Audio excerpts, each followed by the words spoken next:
I could just make this myself. Why spend so much money on it? Founder style ads were obviously S tier. Sometimes getting a little uncomfortable and Yep. showing your face on camera. The actual cost never ends up being what they actually say it's going to be. You started that for a reason. There's a story behind everything. He got hundreds of leads. I think he spent maybe $50 or $60 on ads.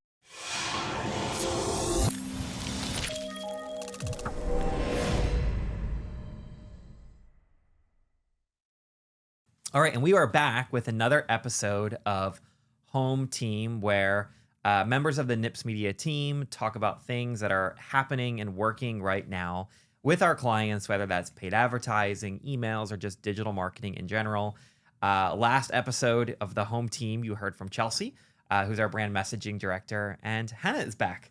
Thank you for coming on again, Hannah. Yeah, thanks for having me. And I'm excited to talk about this topic because it's one that we spend a lot of time on client calls saying a lot of the same things over and over again, kind of, which is, I guess, our job.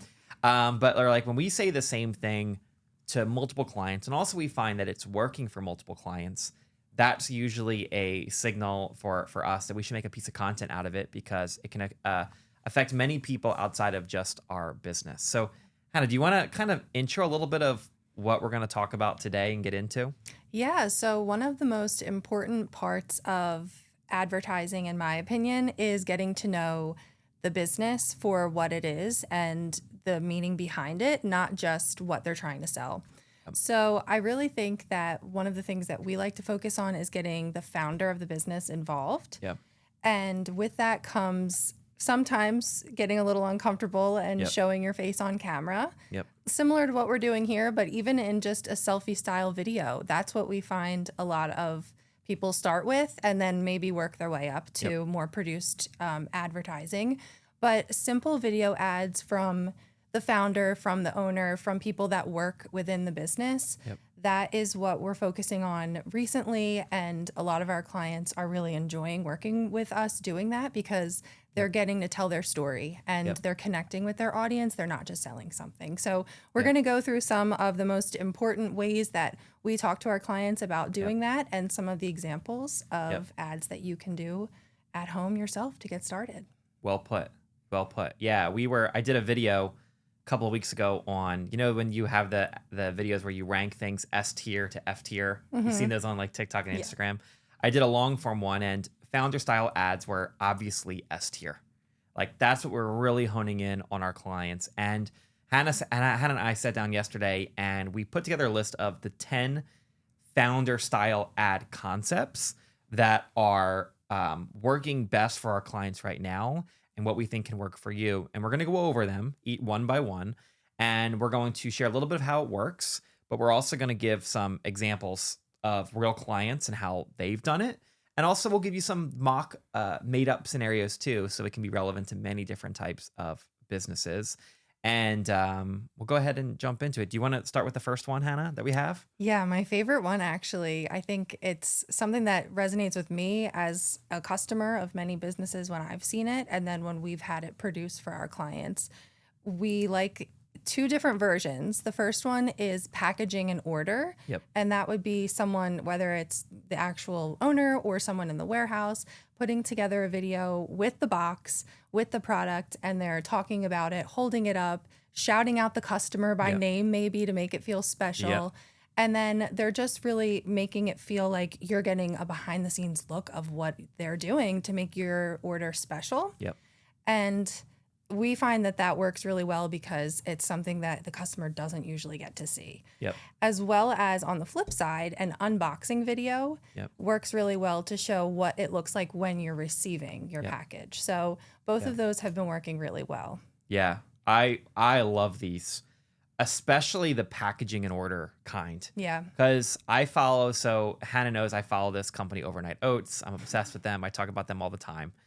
Their Overnight Oats is essentially like a consumer goods product where it's like a little bottle, put water in it, shake it up. 4 hours later in the fridge, it's a drinkable thing that's high with protein, etc. It's just a good product. But I love their ads, and their ads is what got me to buy. And they actually sell the bottles in Wegmans, but it's their Facebook ads that made me realize they're sold in Wegmans, and I never even seen them there before. So it just goes to show good marketing can sell. And they do ads, and I'll preface by saying when we say founder style ads, we love the founder to be doing the ads. Yeah. Like that is what we think and typically find converts best. But I would also say, and I don't know if you agree, Hannah, loosely, that like employees and team members could also fall under founder style ads too. Definitely. The idea is that, Hannah and I did an episode on UGC a couple of months back. That's different. UGC is user generated content from outside people like customers using your product. Founder style ads are you doing it. But the packaging and order one and what Overnight Oats does is they will be in their warehouse. It's like a not super produced video. And the owner's like, oh, look at this.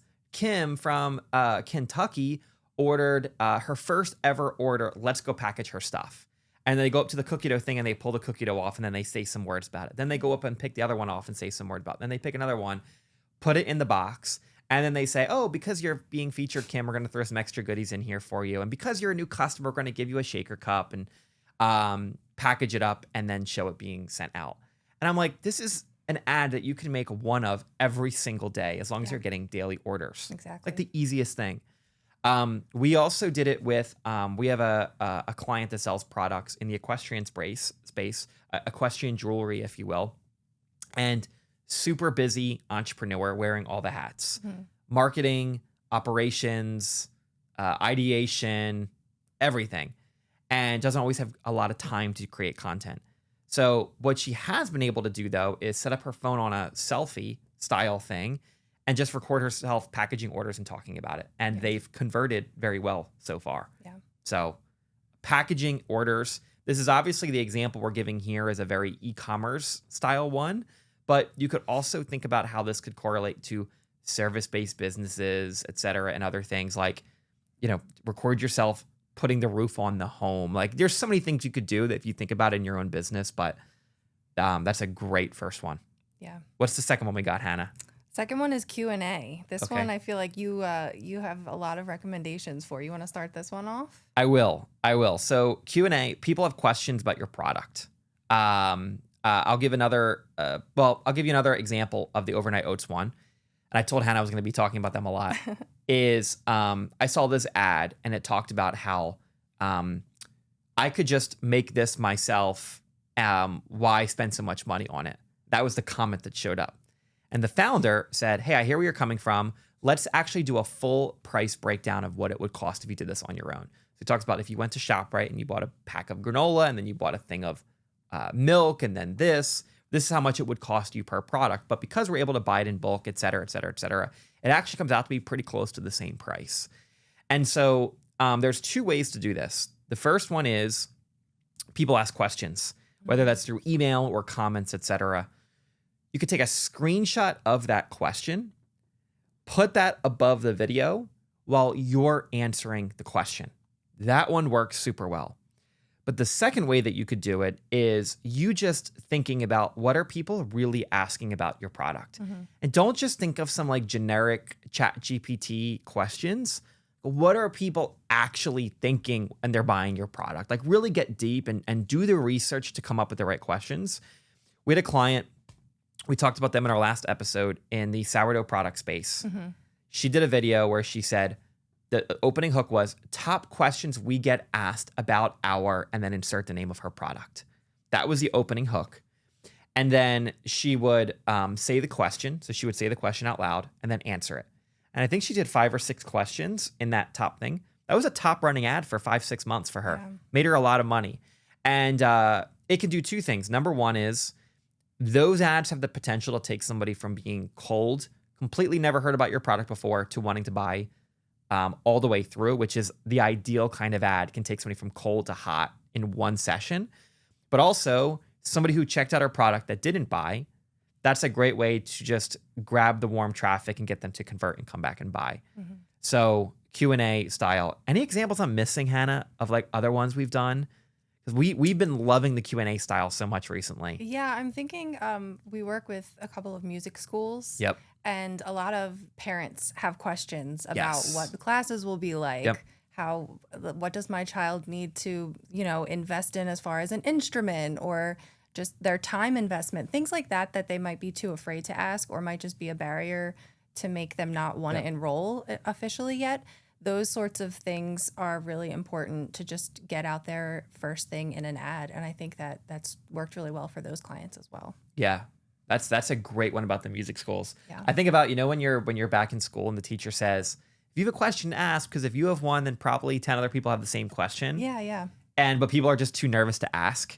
That's how it goes in marketing a lot, where, as Hannah, you were pointing out, we work with a lot of kinder music schools, which is early music classes for infants to 5-6 years old. And two of the controversial questions that people have is, what if my child falls asleep in class? Mm-hmm. And what if they start crying or they have a tantrum in class? And I don't know, if I put myself in the shoes of somebody, some people are very confident calling and asking, like, what if my child falls asleep?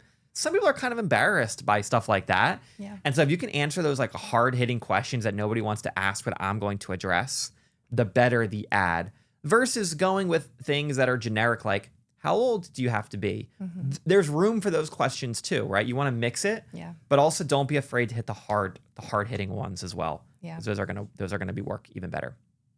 What do we have next? Next up is a personality style video. This was your idea. Yes. Yep. This one, one of my favorite videos that we've done that we've had from a client is the most, underproduced one. And I think we talked about it in our last episode. It was UGC style, but it was also considered founder. Yep. And it was one of the first ones that she did, and it performed so well.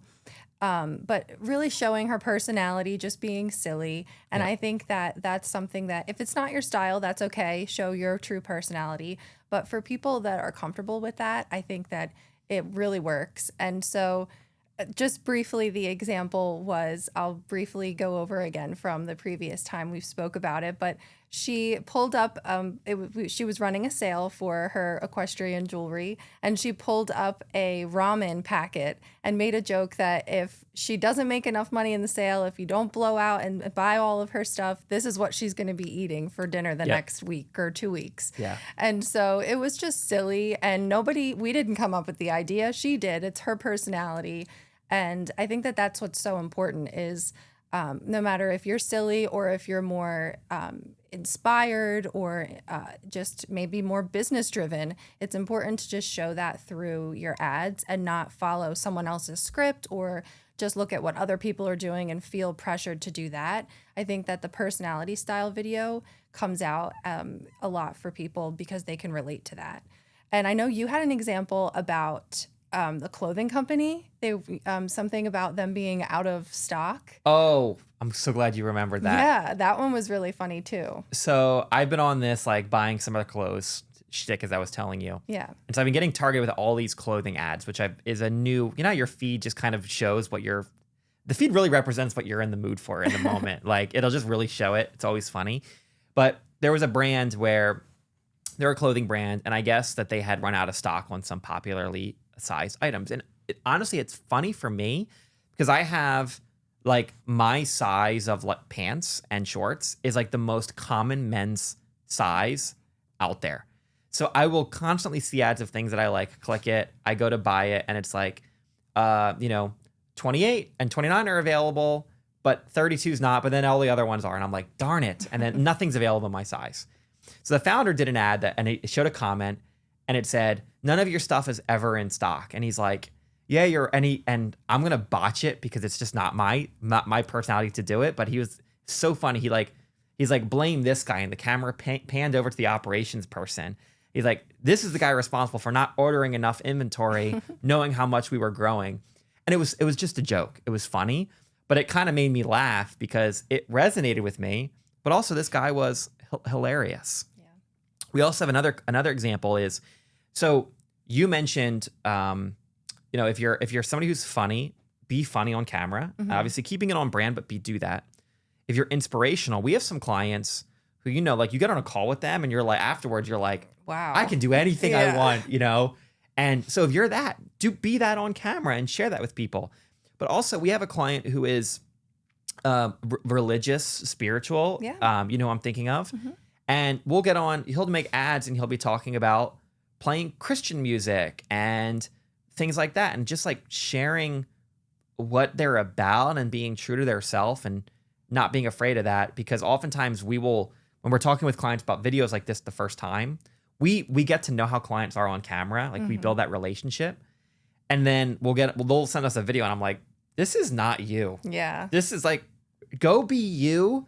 Like, I wish I could sometimes just record what people say on Zoom calls and make that an ad because you do that. Don't try and be this. Don't try and be somebody else and don't try and water down what you're all about. Exactly. So that's a great one. What do we have next? What's number 4 on our list? Number 4 is why I started the company or why I made the product. I really think that this kind of ties into what we started talking about introducing the video of getting to know the brand. And I think that a lot of people might be afraid to go too deep and to get too inspirational or to show the spiritual side or the funny side of their brand. But all of it ties together. And talking about why you started the business or why you invented the product that's what people want to see. Because to me, that shows the passion behind what you're doing rather than just, I want to provide a service or a product to somebody. You started that for a reason. There's a story behind everything. And I think getting to know that it's really powerful for the customer. Yeah, that's a great one. And I'm sure I've shared this in past episodes and videos, but a saying that we really like is contribution doesn't equal attribution.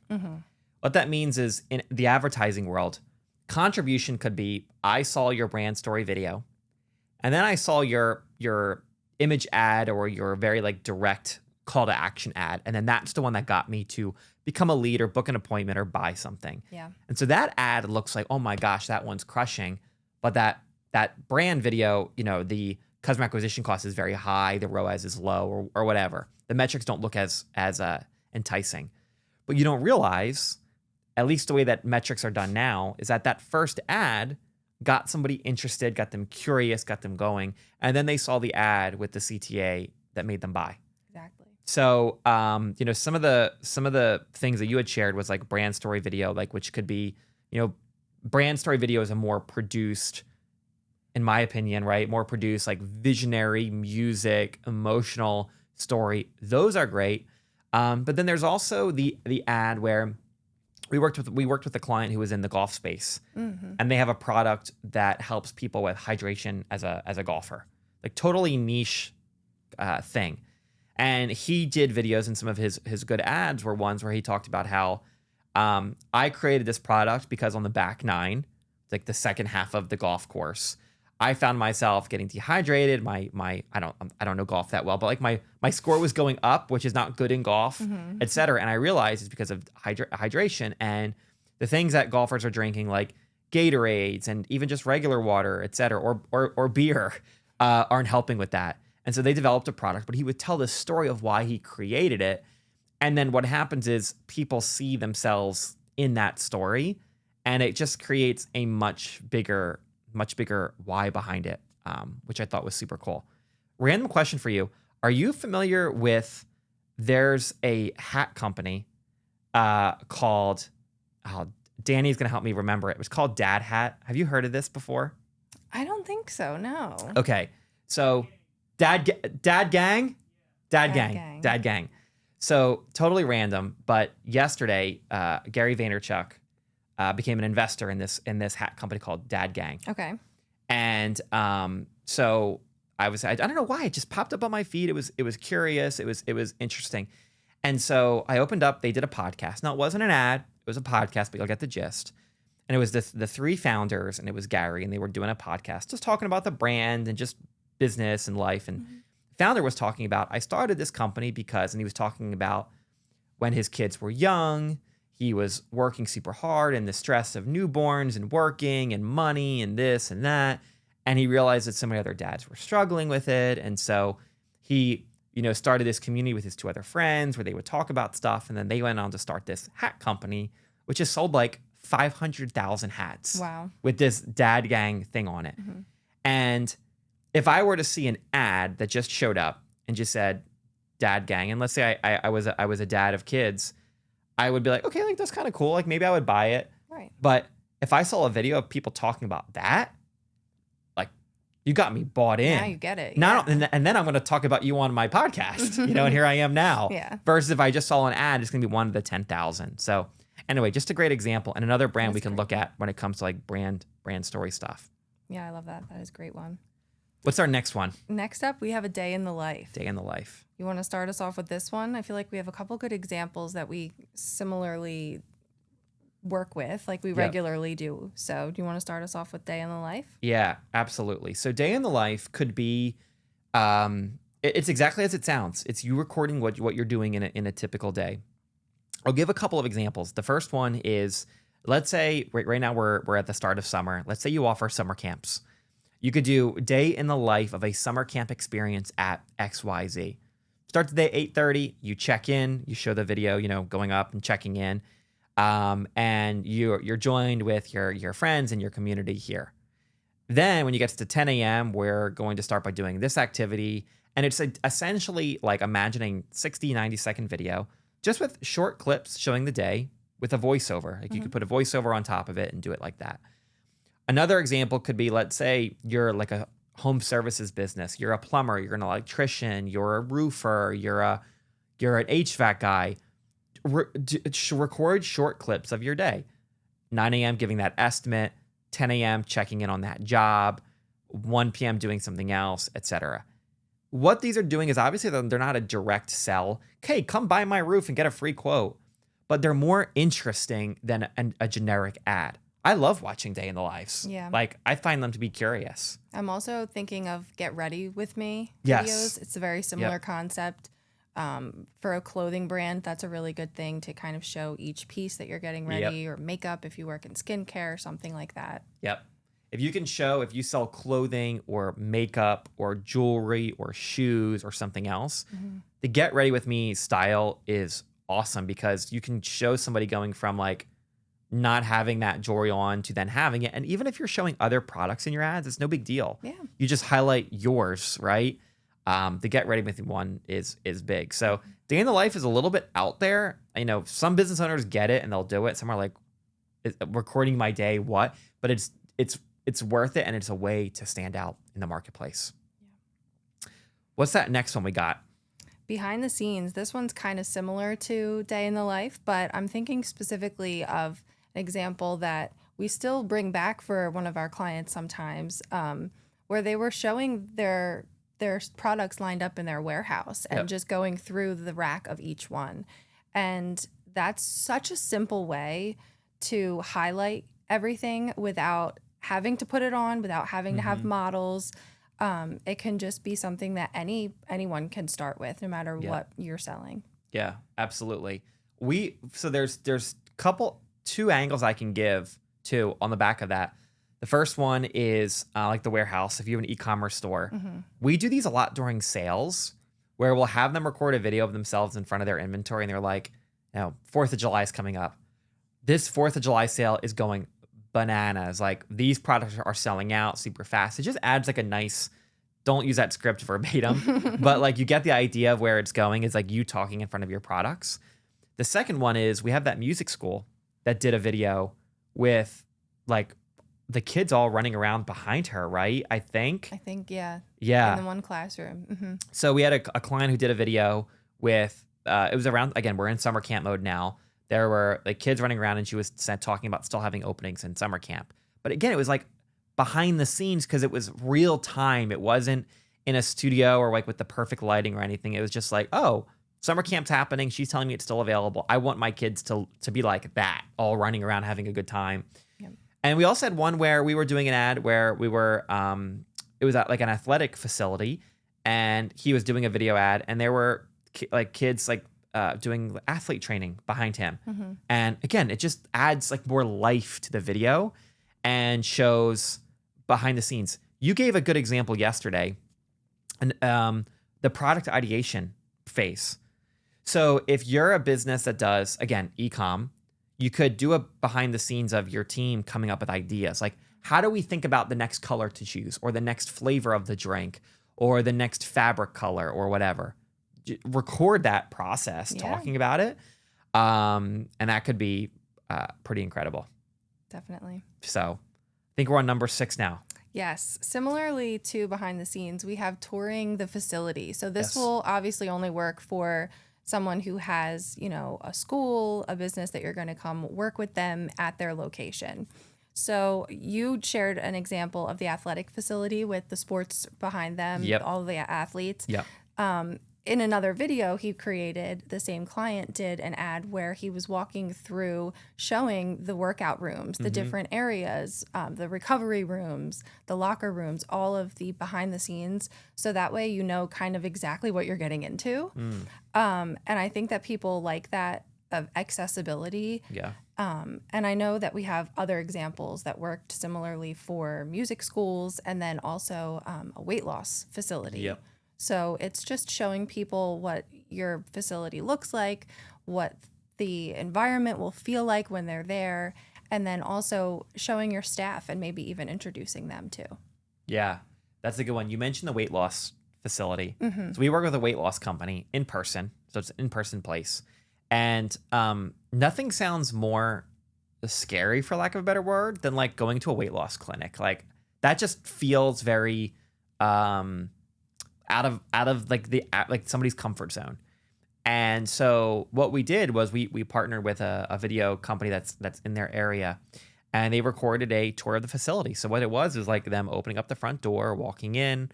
They show the office person like with a big smile on her face, welcoming them, showing the signs, showing the all of the different areas. The doctor comes out with a smile.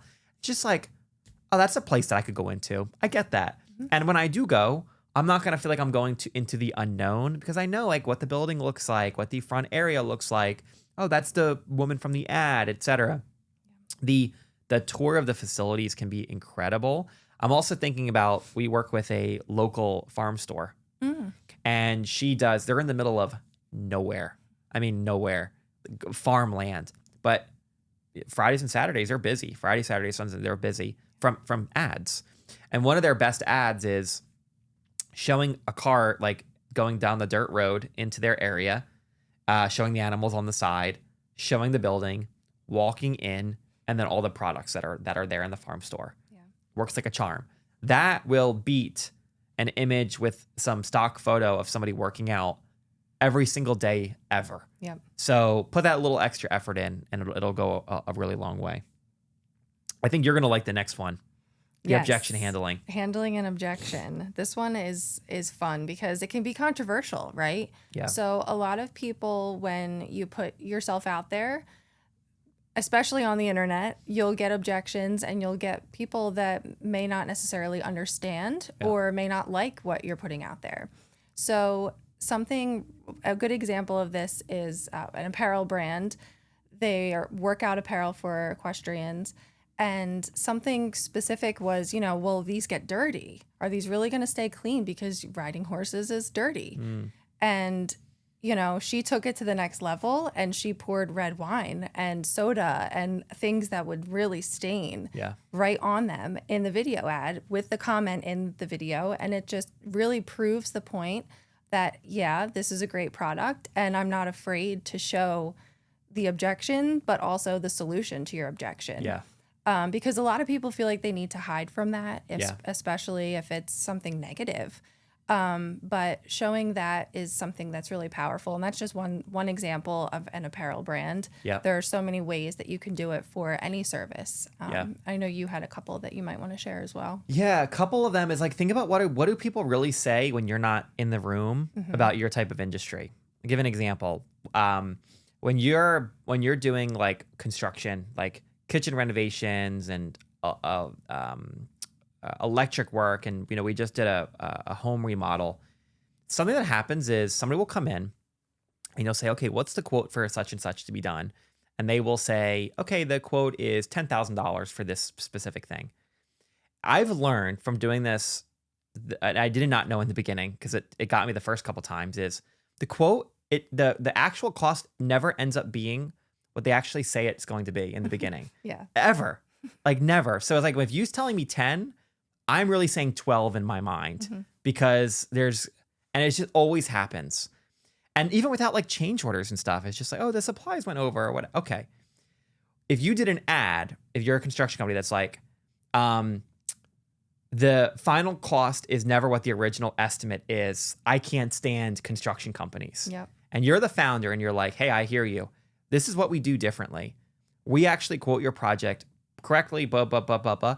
And we have an initial price guarantee. So as long as there's no change orders, what we quote you is what you will pay out the door. Mm-hmm. If I saw that ad, I'm going to save that person's information. I'm going to contact them because they seem super legitimate.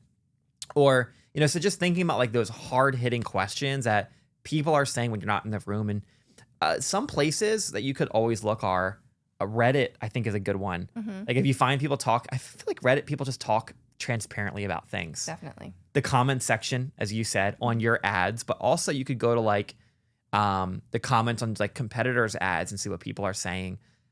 Google reviews. Mm-hmm. Like if you go to your competitors and you search by the lowest reviews, what are the things that people say? And like what are the trends about that? And how can you, you know, build an argument against that? Really dig into the trenches and make yourself uncomfortable. But I'm telling you, those ads will be some of the best ones that you can do. Yeah. I think we've got one or two more founder ads.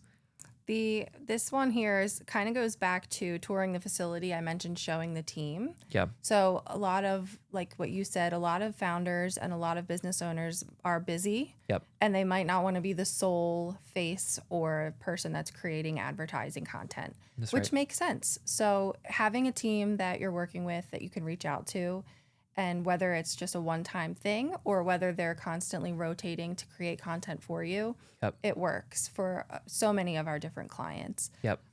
One of the examples is music schools that I like to talk about because they feature their teachers. Mm-hmm. And they can just do quick little interview snippets with them talking about, you know, what they focus on and what makes them special as a teacher, and obviously focusing on what makes them special as a school. So I like that because it's personable, but it's also getting to know other people on the team, and it's showing different options for people who might not know who they would want to get into a lesson with. So personally, that's why I like it for the music schools. I know there is also opportunity. We talked about this with one of our medical aesthetic clients, and showing different people that they have available on their team to perform the procedures, because that's a super big commitment. So totally different example, but another way to introduce the team and get people aware of what's going on in your facility. Yeah. The pro tip, I love that. The pro tip that we oftentimes give clients is on Amazon, you can buy a microphone, connects to the bottom of your phone, and it's two wireless like Bluetooth mics, one on you, one on your team member. Interview them. Because a lot of team members are not people on camera. I mean, you're talking about an operations person, a mechanic. I mean, these aren't people who are maybe naturally good on camera. Yeah. But if I'm standing next to you and I'm asking you questions and trying to, you know, guide that, you can create some really good content. So you can think about this for so many industries. I love the ones that you shared. But even thinking of like non-traditional routes, if you're a mechanic auto body shop, go up to one of your technicians that's been with you a couple years and ask them questions of like, what do you love most about cars? What has been the biggest, the most difficult car thing that you've ever fixed? Yeah. Or what are the most common mistakes that people make with it? Like that's the kind of stuff that's just going to get eyeballs on you in a way that's just not so promotional. And it's a great way to show new stuff in your ads too, because let's say you're a music school with 10 teachers. That could be, if each teacher makes a video, that's 10 different pieces of content with 10 people that look different from one another, talk differently, care about different things, and you're going to reach different pockets of the market than just you, the founder, yourself.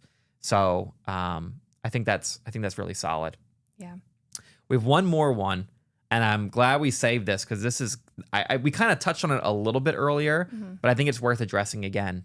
The how it works video. Yes. So in my head, there's two angles to the how it works video. One is how a specific product that you're selling works. If there's some sort of confusion behind it, I'm thinking of the sourdough product.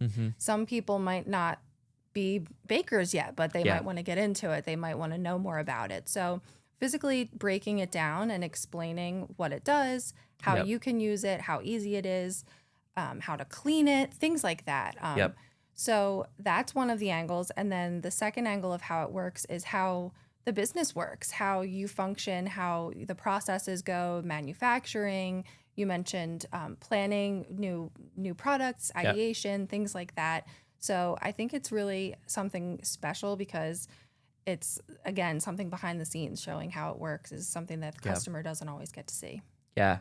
People love a plan. They like to know when they're going into something, how, like, what is the quote process? What is the initial evaluation process like? This product I'm buying, like, some products are confusing. Like, you don't really know how they work or what they're about. Or if they're not confusing, let's say they're more a widely known one, why would I buy this? Why would I buy this polo shirt that's $120 versus I could get something that looks similar to this on Amazon for $50? Well, now you show the collar padding, the stitching, it's going to last, 2 times as long as that other one. Okay, now you're justifying it. In my head, I'm going to pay the premium price. Yeah. But if you just show me a picture of something, I'm not going to get it quite as much. So it's super, super important. Yeah, definitely. Any closing thoughts before we wrap? Just, I think it's something that every business needs to dive into, founder style videos. Founder style videos are big now, but they've always been big. Think back to any advertising ever, pretty much in terms of video content. There's always room to show behind the scenes or why it started or just getting to know the company. So big CEOs are doing it. McDonald's CEO puts out videos trying the burger. Everyone's working to get to know the customer more all the time. And I think that's the basis, is to just have fun with it and be yourself as a business. But don't be afraid to get out of the box either and show people who you really are too. Yeah. I have a quick final example. Yeah. I think you want to look at it when everyone zigs, sometimes you want to zag, meaning don't always follow trends. I told you about my my cousin who has the snow removal company. Yes. Did I tell you about that? Did we talk about that on video? I'm not sure. I don't think we did. So anyway, I have a cousin. He's younger. This winter we had a brutal winter. Like, I think we had some days where it was like 20 inches of snow, like really, really heavy, hard, like snow that you can't shovel yourself. Anyway, he has a snowplow, like super entrepreneurial type kid, and he had like 10 homes for snow removal, and he wanted to, get like 20, 25 and make some money this winter. When you're young and strong and you have a snowblower, you can do that kind of thing. And so he called me and he's like, well, how I want to get some more leads. Like, what do I do? And I'm in some Facebook groups on, and I've been seeing the posts because everyone was talking about snow removal services during this period. Yeah. And this is when I talk about when everyone zigs. What was everyone doing with their snow removal posts? Maybe I told you, or maybe you would notice. I'm not sure. You're not sure. Remember? Okay. They would go on ChatGPT and they'd be like, make me a promo graphic for a snow removal thing. And it would have like this picture of a snow blower. And I'm like, sure, your snow blower doesn't look like that. No offense. But, and it would just be like this generic looking snow with the phone number, call, text, whatever. And it was just like super generic. Like, and everyone was posting that. I'm like, you have to zag. I'm like, go outside because there was already snow on the ground. Have your snowblower behind you and you on camera. And you got to say like, hey, I'm my name from this area. I have my snowblower here. We are ready to hit as many homes as we possibly can. Blah, blah, blah, blah, blah, talking about the snow, historic the snow. Here's my phone number. And he got hundreds of leads. Wow. With, I think he spent maybe $50 or $60 on ads. I mean, hundreds of phone calls all night.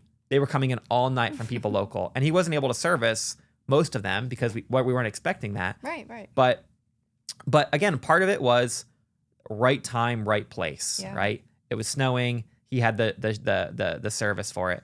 But also you stood out from the rest of the people that were just doing generic stuff, and your advertising is the same way.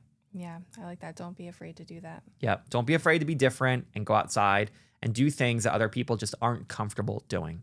So, thank you, Hannah. This was great. Yeah. Hopefully these ideas will help who's watching and Go pick 1 or 2 of them that you can implement today in your business. And I can almost guarantee that you're going to see an improvement in your results and the business you get out of it.